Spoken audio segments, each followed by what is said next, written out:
Maybe. You have felt this weight before. It's a quiet Sunday afternoon. The house is still, but the phone on the table vibrates, and seeing a specific name on the screen makes your stomach drop. You know what that call will be. It will be an hour of hearing about their problems, their anger at the world, their refusal to change. And when you hang up, you feel as though you've been walking through a storm. You sit there, in your favorite chair, feeling a strange sense of guilt.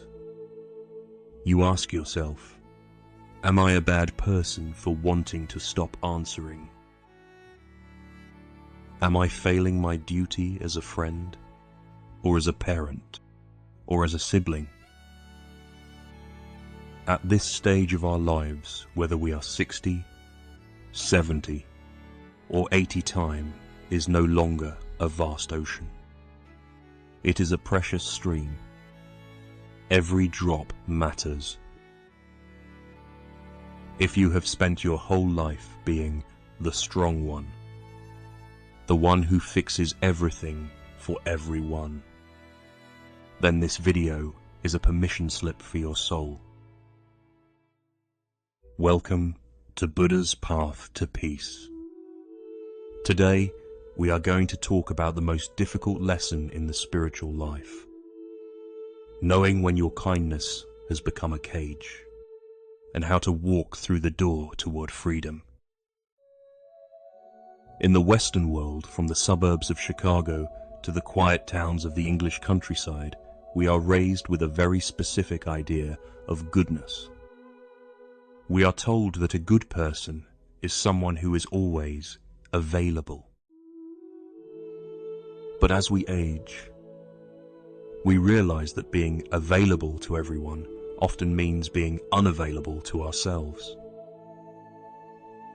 Let us name this feeling for what it really is: relational fatigue. It isn't just being tired. It is the deep, soul-level exhaustion that comes from carrying emotions that don't belong to you. Society tells you grief and stress are problems to be solved.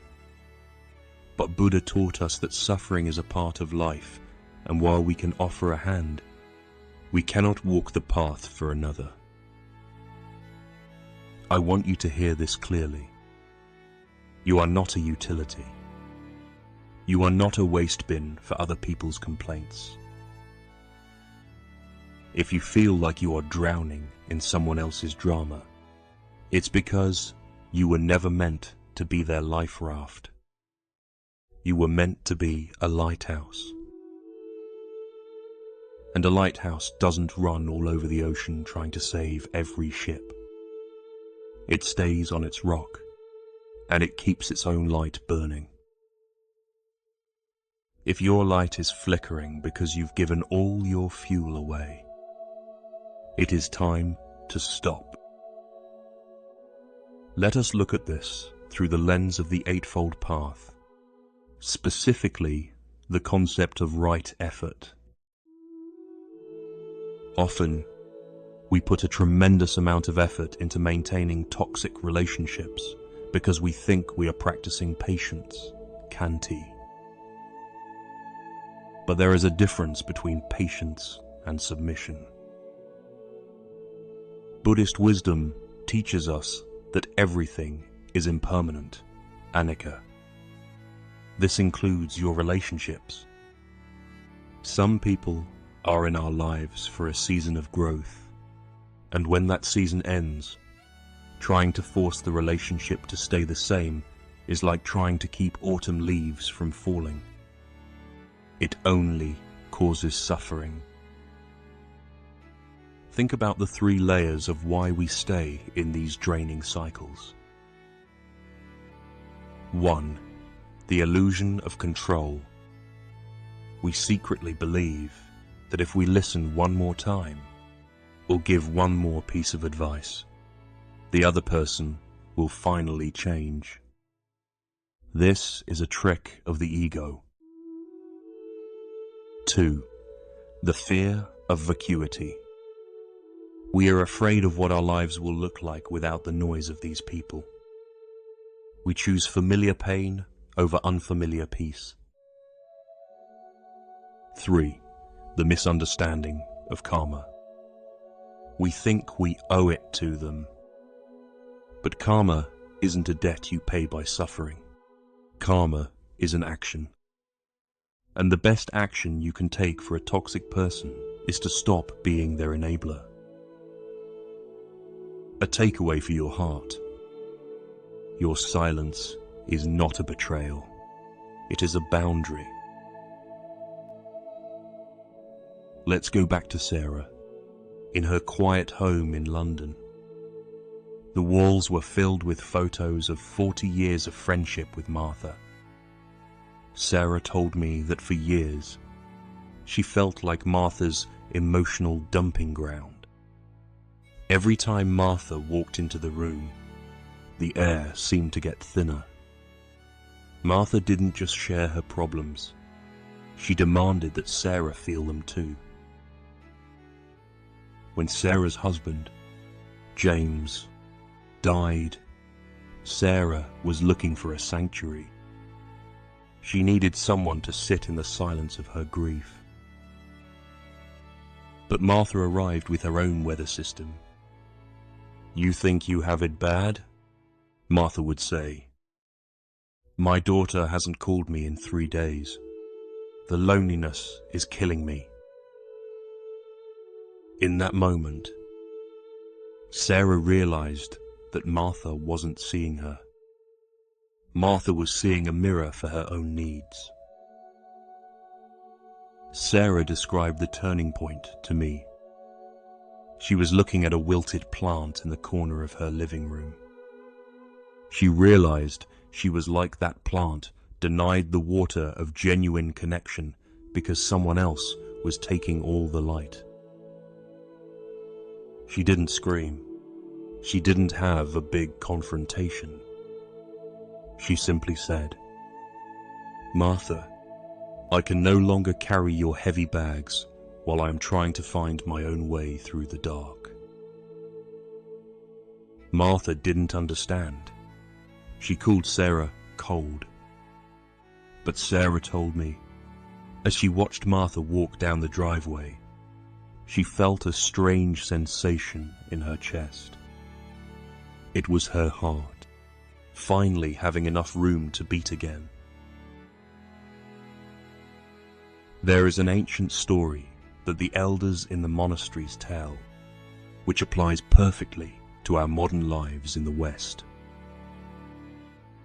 An old monk was sitting by a flooded river, meditating. He saw a scorpion struggling in the water, drowning. Out of compassion, the monk reached out to pull it to safety.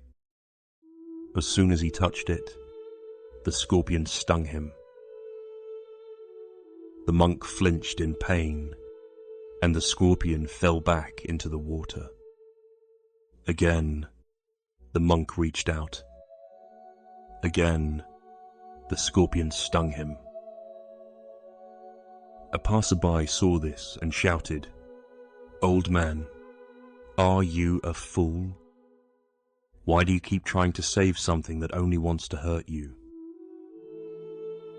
The monk replied calmly, "It is the nature of the scorpion to sting, but it is my nature to save." Now, many people stop the story there, but the wisdom lies in what happened next. The monk did not reach out with his hand a third time. Instead, he picked up a sturdy leaf. He used the leaf to lift the scorpion out of the water and set it on dry land. The lesson for us is profound. You can still have a compassionate nature without offering your bare skin to be stung. The leaf represents your boundaries. It represents the phone filter, the shorter visits, the polite but firm no. You can wish someone well from across the river. You don't have to jump into the flood with them. Let us go deeper into the practical wisdom of the Buddha for your life today. If you are feeling guilty about pulling away, hold these 8 pillars close to your heart. But passion is not a yes. Sometimes the most compassionate thing you can say to a toxic person is no. By saying no to their drama, you are saying yes to their potential to solve their own problems. 2. Your energy is a sacred trust. At 60 or 70, you are a steward of your remaining vitality. Giving it to someone who wastes it is not charity. It is poor stewardship. 3. Recognize vampire karma. Some people are stuck in a cycle of suffering because they refuse to look inward. If you keep fixing it for them, you are actually delaying their spiritual awakening. 4. The grace of the exit. You don't need to have a dramatic breakup. You can simply bless and release. Fade out with kindness. Lessen the frequency of contact until the energy naturally settles. 5. Forgiveness is for the interior. You can forgive someone for being a difficult soul without inviting them to your Thanksgiving dinner. Forgiveness happens in your heart. Access happens in your home. 6. Solitude is a vitamin. Many of us fear being alone, so we tolerate bad company. But in Buddhism, solitude is the great healer. Don't be afraid of the quiet house. 7. Protecting the mental garden. Every conversation you have is a seed planted in your mind. Are you planting flowers, or are you letting others dump toxic waste in your soil? 8. The responsibility of self. In the end, you will stand before the mirror of your own life. Will you be happy you spent your final years as a servant to someone else's bitterness? Let us practice together. This is not just a lecture, it is a transformation. Sit back in your chair. Feel the weight of your body supported by the earth. Breathe in through your nose and let it out with a long, slow sigh. Imagine a golden circle of light surrounding you. This is your space. This is your sanctuary. Now, bring to mind the person who drains you. See them standing outside this golden circle. Say these words silently. I see your pain. I recognize your struggle.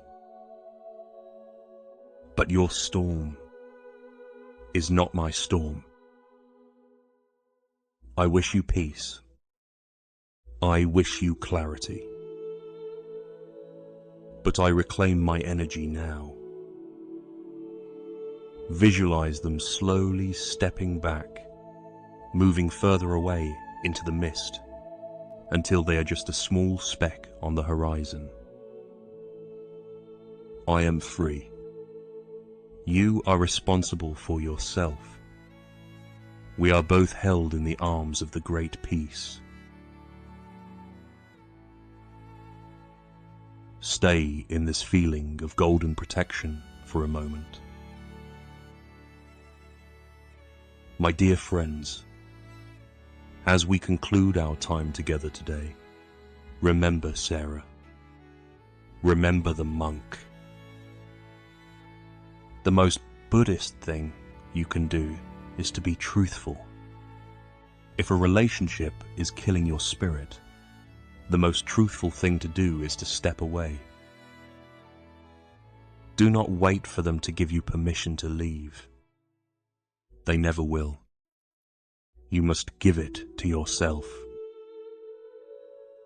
May you find the courage to be the lighthouse. May you find the wisdom to use the leaf. And may you find the peace that comes when you finally stop carrying what was never yours to hold. May you be happy. May you be well. May you find the peace of the Buddha. If this message felt like a warm embrace today, perhaps it was the sign you were waiting for. Please share one word in the comments that describes how you feel right now. Is it light? Is it free? Your words might inspire someone else to take their first step toward peace. Next week, we will dive into a topic many of you have asked for: finding purpose when the house is empty. We will look at how the Buddha viewed the golden years not as an ending, but as the ultimate beginning. Subscribe to our community if you wish to walk this path with us. We are honored to have you here. Until next time, walk in peace.